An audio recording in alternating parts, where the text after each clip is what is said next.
అందరికీ నమస్కారం. నేను మీ బోరుగడ్డ అనిల్ కుమార్. గత 4 నెలలుగా కుటుంబ ప్రభుత్వం నాపై కక్ష సాధింపు చర్యలు చూస్తూ ఉన్నారు. ఫిబ్రవరి 14వ తారీఖు ఇంటర్మ్ బెయిల్ మీద నేను బయటికి రావడం జరిగింది. ఇది వివరణ ఎందుకంటే గత రాత్రి నుంచి ఇవాళ నాకు అనంతపురం బెయిల్ వచ్చే తరుణంలో మళ్ళీ నాకు బెయిల్ రాకుండా చేసేదానికి కుటుంబ ప్రభుత్వం పనిన కుట్ర ఇది. దళితున్నైన నన్ను చిత్రహింసలు పెట్టారు. 3rd డిగ్రీ ఇచ్చారు కర్నూలులో. నా వెన్నుపూస L4 బోన్ ఫ్రాక్చర్ అయింది.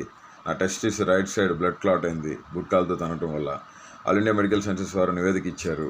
ఆ నివేదికను కోర్టు వారికి సబ్మిట్ చేసాం, హైకోర్టు వారికి.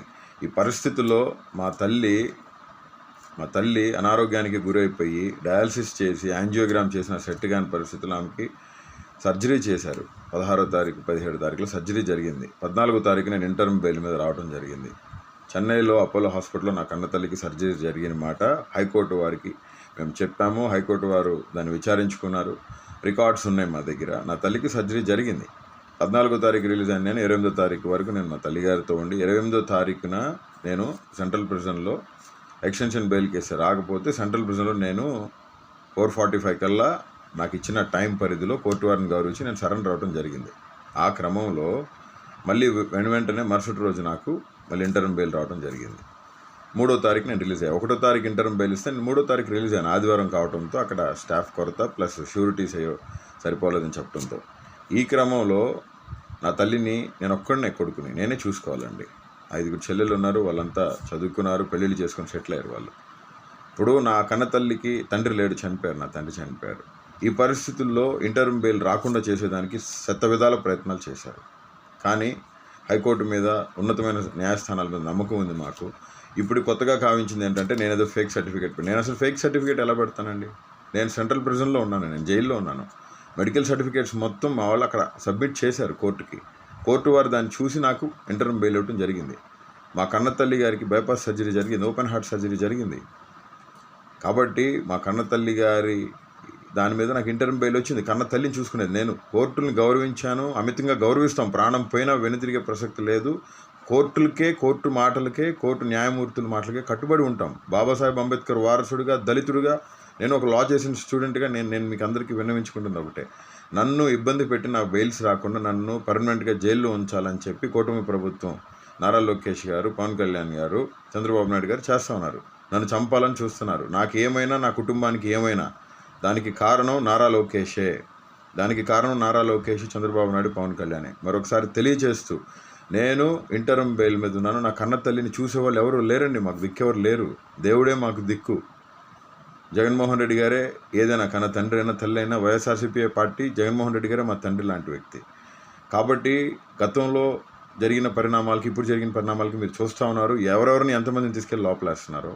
దయచేసి కోర్టు మీద అమితమైన గౌరవం ఉంది. నా మీద తప్పుడు ఆరోపణలు చేస్తున్నారని నేను ఈ వీడియో రిలీజ్ చేస్తూ ఉన్నాను. కంటతడి పెట్టుకుంటూ నేను ఈ వీడియో రిలీజ్ చేస్తున్నానండి. ఈ పరిస్థితులు పగడికి కూడా రాకూడదని చెప్పి. నా కన్న తల్లికి ఓపెన్ హార్ట్ సర్జరీ అయిందండి. నా కన్న తల్లి దిగులుతో, మనోవేదంతో ఆవిడ స్టిచెస్ కూడా విప్పించుకోలేని పరిస్థితి. నన్ను చూసిన తర్వాతే ఆవిడ స్టిచెస్ అనేవి విప్పించుకోవడం జరిగింది. ఆవిడ ఇప్పుడిప్పుడే కోలుకుంటా ఉన్నారు. నా కన్న తల్లికి నా అవసరం ఉందండి. నా మాతృమూర్తికి నా అవసరం ఉంది, నాకు జన్మనిచ్చిన తల్లి. కాబట్టి కోర్టు వారు దీన్ని పరిగణలోకి తీసుకొని న్యాయం చేయాలని, మెడికల్ రికార్డ్స్ మొత్తం కూడా నా తల్లికి సర్జరీ జరిగిన మాట వాస్తవం, నా తల్లి మనోవేదంతో ఉన్నమాట వాస్తవం, నా తల్లికి నా అవసరం ఉన్నమాట వాస్తవం. హ్యుమానిటేరియన్ గ్రౌండ్స్లో కోర్టు వారు అన్ని రికార్డ్స్ పరిశీలించి నాకు ఇంటర్మ్ బెయిల్ ఇవ్వడం జరిగింది. దీన్ని తప్పుదో పట్టించడానికి ఆంధ్రప్రదేశ్ పోలీసు యంత్రాంగం మొత్తం ట్రై చేస్తూ ఉంది. అనంతపురం సిఐ సాయినాథ్ గారు ఇదే పనిలో ఉన్నారు. చాలా ఇబ్బందులు పెట్టారు నన్ను, చాలా చిత్రహింసలకు గురి చేశారు ఆయన. బెయిల్ రాకుండా 311 సెక్షన్ నా మీద పెడతాం జరిగింది. 311 సెక్షన్ నాకు ఆప్ట్ అవుదండి.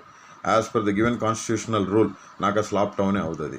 దయతో కోర్టు వారు కూడా దీన్ని పరిగణలోకి తీసుకొని, నేను ఎటువంటి తప్పు చేయలేదండి. నేను ఎటువంటి తప్పు చేసినా కానీ మీరు ఏం చెప్తే నేను చేసేదానికి సిద్ధంగా ఉన్నానని చెప్పి తెలియచేస్తూ, నా తల్లి దగ్గర నేను ఉండటం జరిగింది. నా కన్న తల్లి చెన్నైలో నేను ఉండి మా అమ్మని చూసుకుంటూ ఉన్నాను.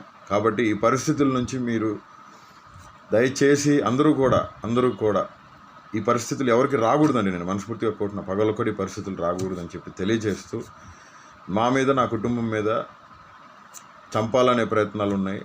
దానికి కారణం నారా లోకేష్, చంద్రబాబు నాయుడు గారు, పవన్ కళ్యాణ్ గారే, కుటుంబ ప్రభుత్వం. నాకేమన్నా అయినా నా బిడ్డలకి ఏమైనా, నా భార్యకి ఏమైనా, నా అమ్మ నా కన్నతల్లికి చెల్లెలకి ఏమైనా దానికి సంపూర్ణ జవాబుదారి కానీ దాని కారకులు కానీ చంద్రబాబు నాయుడు గారు, ఆయన కొడుకు నారా లోకేష్, రెడ్ బుక్ రాజ్యాంగం అధినేత ఆయన ప్లస్ పవన్ కళ్యాణ్ గారు అని మనస్ఫూర్తిగా తెలియజేస్తూ, కోర్టు ధిక్కరణ ఎప్పుడు బోరుగడ్డ అనిల్ కుమార్ చేయడండి. అవసరమైతే ప్రాణం వదిలేస్తాను. కోర్టు ధిక్కరణ చేసే వ్యక్తిని కాదు. నా మనుషులను కూడా టార్గెట్ చేసి నాకు ఎవరు సాయం చేయకుండా ఉండాలని చెప్పి వాళ్ళ ప్రయత్నం ఇది. దయతో కోర్టు వారు కూడా పరిశీలించి ఈ తప్పుడు ఆరోపణలన్నిటిని కూడా కొట్టివేయాలని చెప్పి, నా కన్నతల్లిని చూసుకునేదానికి అవకాశం కల్పించాలని చెప్పి మనస్ఫూర్తిగా కోరుకుంటూ నేను మీ బోరుగడ్డ అనిల్ కుమార్.